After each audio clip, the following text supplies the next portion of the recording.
ನಮಸ್ಕಾರ, ಆದಾಬ್, ಜೈ ಭೀಮ್. ನಾನು ನಿಮ್ಮ ಭಾಗ್ಯನಾರಾಯಣ ಬುಗ್ಗವರಪು. ನೀವು ನೋಡ್ತಾ ಇದ್ದೀರಿ ಸುದ್ದಿ ಸರ್ಕಲ್. ಕರ್ನಾಟಕದಲ್ಲಿ ಕಾಂಗ್ರೆಸ್ಸಿಗೆ ಎಲ್ಲ ಇದೆ. ಹಣ ಇದೆ, ಆಲ್ಮೋಸ್ಟ್ ಎಲ್ಲರ ಹತ್ರನೂ. ಅಧಿಕಾರ ಇದೆ. ಎಲ್ಲ ರೀತಿಯಾದಂತಹ ಸೌಲಭ್ಯಗಳು, ಸೌಕರ್ಯಗಳು ಎಲ್ಲ ಇದಾವೆ ಕರ್ನಾಟಕದಲ್ಲಿ ಕಾಂಗ್ರೆಸ್ಸಿಗರಿಗೆ. ಆದರೆ ಇಲ್ಲದೆ ಇರುವಂತಹ ಒಂದೇ ಒಂದು ವಸ್ತು ಅಂದ್ರೆ ಮಾನ ಮರ್ಯಾದೆ. ಈ ಮಾನ ಮರ್ಯಾದೆಗೂ ನಮಗೂ ಸಂಬಂಧನೇ ಇಲ್ಲ ಅಂತ ಬದುಕುವ ರೀತಿಯಲ್ಲಿ ಬದುಕುವಂತಹ ಕರ್ನಾಟಕದ ಒಂದು ಪಕ್ಷ ಅಂದ್ರೆ ಅದು ಕಾಂಗ್ರೆಸ್. ಯಾವ ಮಟ್ಟಕ್ಕೆ ಅಂದ್ರೆ ತಮ್ಮನ್ನ ಯಾರು ಛೀ ಥೂ ಅಂತ ಕ್ಯಾಕರ್ಸ್ ಮಕ್ಕ ತುಂಬಾ ಉಗಿದಿರ್ತಾರೋ ಅಂಥವರಿಗೆ ಹೋಗಿ ಕೈ ಮುಗಿದು ಅವರ ಸೇವೆ ಪಡೆಯುವಂತಹ ಅಥವಾ ಸೇವೆ ಮಾಡುವಂತಹ ಮನಸ್ಥಿತಿಯನ್ನ ಹೊಂದಿರುವವರು ಈ ಕರ್ನಾಟಕದ ಕಾಂಗ್ರೆಸ್ಸಿನವರು. ಅದಕ್ಕೆ ತಾಜಾ ಉದಾಹರಣೆ ಅಂದ್ರೆ ಮುಖ್ಯಮಂತ್ರಿ ಡಿ.ಕೆ. ಶಿವಕುಮಾರ್ ಒಬ್ಬ ಒಬ್ಬ ಭಟ್ಟನನ್ನ ಮಾಧ್ಯಮ ಸಲಹೆಗಾರನಾಗಿ ನೇಮಿಸ್ಕೊಂಡಿದ್ದಾರೆ. ಆ ಮಾಧ್ಯಮ ಸಲಹೆಗಾರ ಅನ್ನುವಂತಹ ಹುದ್ದೆಗೆ ಸಚಿವನ ಸ್ಥಾನಮಾನ ಇರುತ್ತೆ. ಸಚಿವನ ಸ್ಥಾನಮಾನ ಅಂಥ ದೊಡ್ಡ ಹುದ್ದೆಯನ್ನ ಕೊಟ್ಟಿದ್ದಾರೆ. ಅವನು ದಿನ ಬೆಳಗಾದ್ರೆ ಕಾಂಗ್ರೆಸ್ ಅನ್ನ ಕ್ಯಾಕರ್ಸು ಉಗಿತಾನೇ ಬಂದಿರುವಂತಹ ವ್ಯಕ್ತಿ. ಅಷ್ಟೇ ಅಲ್ಲ, ಈ ಕಾಂಗ್ರೆಸ್ಸಿಗರು ಹೇಳ್ತಾರಲ್ಲ, ನಮ್ಮ ಸರ್ವೋಚ್ಚ ನಾಯಕ, ನಮ್ಮ ಮುಂದಿನ ಪ್ರಧಾನಿ ರಾಹುಲ್ ಗಾಂಧಿ ಅಂತ.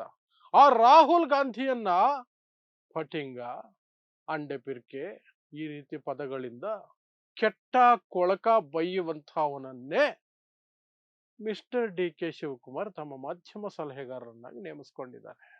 ಸೊ ಯಾರು ಆ ಅಯೋಗ್ಯ, ತಾನು ದಿನ ಬೆಳಗಾದ್ರೆ ಬೈತಾ ಬದುಕ್ತಿದ್ದಂಥವರೇ ಕರೆದು ಅಧಿಕಾರ ಕೊಟ್ಟ ತಕ್ಷಣನೇ ನಾಲಿಗೆ ಇಳಿಬಿಟ್ಕೊಂಡು ಅಧಿಕಾರ ಸ್ವೀಕರಿಸ್ತಾ ಇರುವಂತಹ ಆ ಅಯೋಗ್ಯ ಯಾರು, ಮತ್ತು ಈ ಕಾಂಗ್ರೆಸ್ಸಿಗರ ಅಯೋಗ್ಯತನ ಏನು, ಅದನ್ನು ಸಹ ವಿವರಿಸುವಂತಹ ಪ್ರಯತ್ನ ಮಾಡ್ತೀನಿ ನನ್ನದೇ ಮಾತುಗಳಲ್ಲಿ. ಸೊ ನಾನು ಮಾತಾಡ್ತಾ ಇರುವಂತಹದ್ದು ರಾಘವೇಂದ್ರ ಭಟ್ ಅನ್ನುವಂತಹ ಒಬ್ಬ ಭಟ್ಟನ ಬಗ್ಗೆ. ನಿಮಗೆ ನೆನಪಿದ್ರೆ ಈ ಸಿದ್ದರಾಮಯ್ಯನವರ ಎರಡನೇ ಅವಧಿಯ ಸಂದರ್ಭದಲ್ಲಿ, ಆ 3 ವರ್ಷಗಳ ಅವಧಿಯಲ್ಲಿ ವಿಶ್ವೇಶ್ವರ ಭಟ್ಟ ಒಂದು ವಿಶೇಷ ಸ್ಥಾನಮಾನವನ್ನು ಪಡ್ಕೊಂಡಿದ್ದ. ಸಿದ್ದರಾಮಯ್ಯನವರು ಅವನಿಂದ ಸಿಕ್ಕಾಪಟ್ಟೆ ಸಲಹೆ ಪಡಿತಿದ್ರು.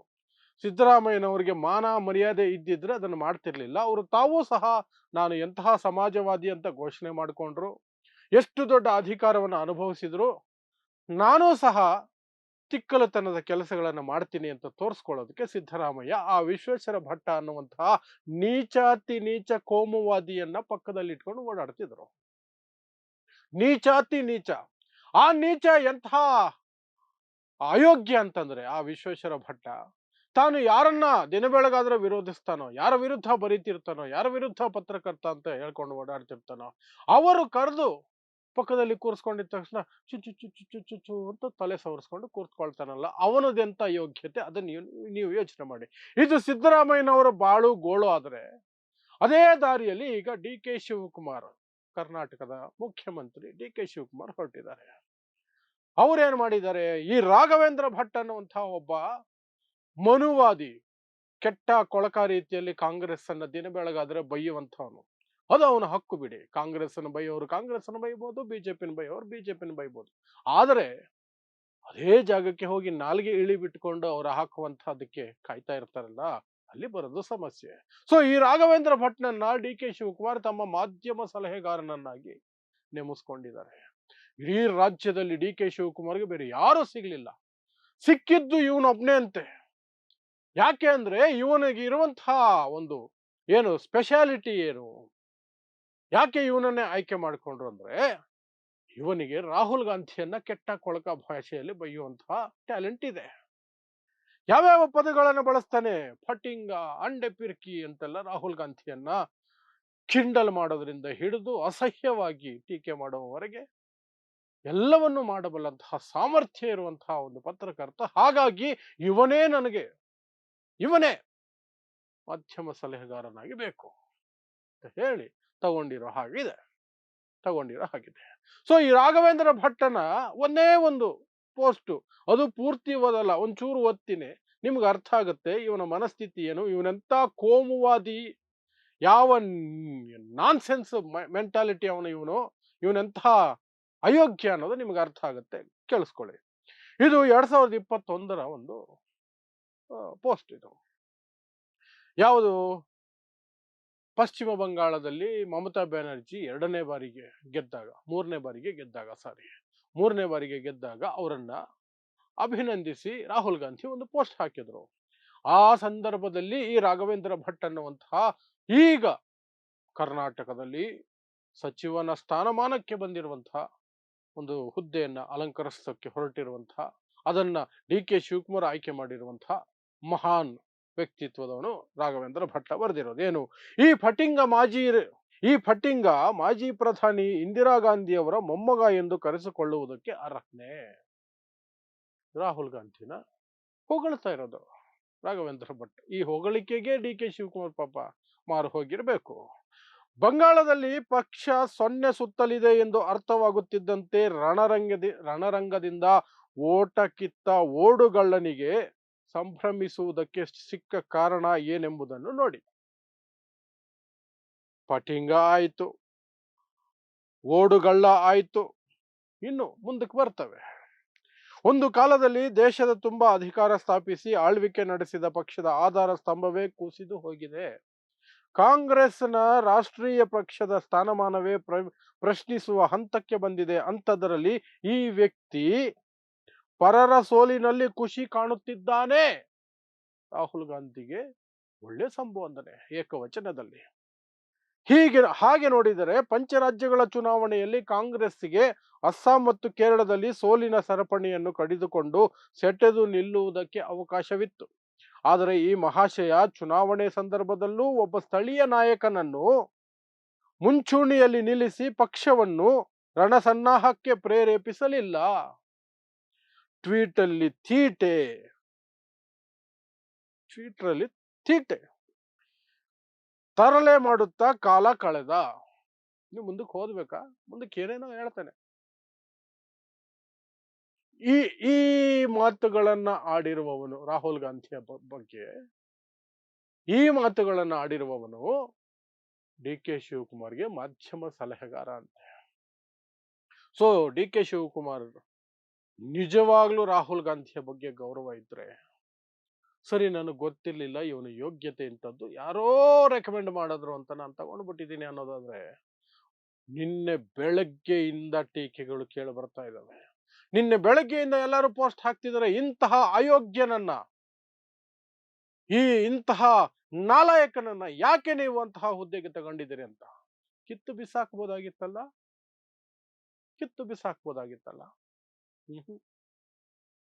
ಇಲ್ಲ, ಡಿ ಕೆ ಶಿವಕುಮಾರ್ ಆ ಕೆಲಸ ಮಾಡಿಲ್ಲ, ಇಲ್ಲಿಯವರೆಗೆ ಮಾಡಿಲ್ಲ. ನಾನು ವಿಡಿಯೋ ಮಾಡುವ ಹೊತ್ತಿಗೆ ಮಾಡಿಲ್ಲ, ಈ ಹೊತ್ತಿಗೆ ಮಾಡಿಲ್ಲ. ಆಮೇಲೆ ಮಾಡಬಹುದೇನೋ ಗೊತ್ತಿಲ್ಲ, ನೋಡೋಣ, ಇವತ್ತು ನಾಳೆ ಎಲ್ಲ ಗೊತ್ತಾಗುತ್ತೆ. ಆದರೆ ಆಯ್ಕೆ ಮಾಡಬೇಕಾದ್ರೆ ಒಬ್ಬ ವ್ಯಕ್ತಿಯ ಹಿನ್ನೆಲೆ ಗೊತ್ತಿಲ್ಲದೆ ಆಯ್ಕೆ ಮಾಡ್ತಾರೆ ಅಂದ್ರೆ ಅವರು ಎಂತಹ ಲೇಸಿನೆಸ್ ನಲ್ಲಿ ತೇಲ್ತಾ ಇದ್ದಾರೆ ಅದನ್ನು ಅರ್ಥ ಮಾಡ್ಕೊಳ್ಳಿ. ರಾಹುಲ್ ಗಾಂಧಿ ವಿರುದ್ಧ ಯಾರಾದ್ರೂ ಚಕಾರ ಎತ್ತಿದ್ರೆ ಯಪ್ಪ. ನಾನು ರಾಹುಲ್ ಗಾಂಧಿನ ಆಗಾಗ ಟೀಕೆ ಮಾಡ್ತೀನಿ, ತಪ್ಪು ಮಾಡಿದಾಗ ಟೀಕೆ ಮಾಡ್ತೀನಿ, ಅದು ಯಾರೇ ಆಗಿರ್ಲಿ ನಾನು ಟೀಕೆ ಮಾಡ್ತೀನಿ. ವಕ್ಫ್ ಬಿಲ್ ಸಂದರ್ಭದಲ್ಲಿ ರಾಹುಲ್ ಗಾಂಧಿ ಸಂಸತ್ತಿನಲ್ಲಿ ಮಾತನಾಡದೆ ಹೇಳಿ ಹಾಗೆ ತಪ್ಪಿಸ್ಕೊಂಡು ಮನೆಯಲ್ಲಿ ಕೂತ್ಕೊಂಡು ನಿಧಾನಕ್ಕೆ ಡಿನ್ನರ್ ಮುಗಿಸ್ಕೊಂಡು ಕೇವಲ ವೋಟಿಂಗ್ ಸಮಯಕ್ಕೆ ಮಾತ್ರ ಬಂದು ವೋಟ್ ಹಾಕಿ ಬಿಜೆಪಿಗೆ ಅವತ್ತು ಗೆಲುವು ಸಿಕ್ತು.